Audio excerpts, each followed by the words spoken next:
May masasaya pa ba sa araw ng raketerang chef nyo? Ganito ba naman karami ang order sa inyo? Hindi ka pa matutuwa. Nabulabog na naman ang kusina sa mabilisang galawan. Sunod-sunod kasi pumasok yung mga orders nila. Kaya talaga napalaban ang team sa pagluto. Sa mga nagtatanong po kung ano yung mga menu namin everyday, pwede po kayong mag-PM sa akin. Kasi kung iisa-isahin ko dito, naku, aabutin tayo ng isang oras. Mga kadalasang tanong, ano ba yung mga offers nyo? Meron po kaming food trays, meron din kaming mga food packs, meron din kaming good for two. At higit sa lahat, nagki-cater din po kami. Monday to Friday, open yung store from 8 a.m. to 6 p.m.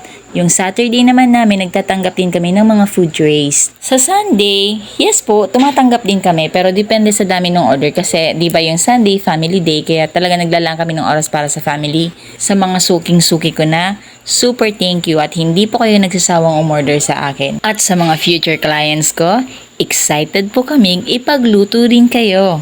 Yummy Yard is always ready to serve you with a smile. Kaya ngayong malapit na ang Pasko, open na po ulit ang reservation namin. So, paano ba yan? Kita-kits! Thank you!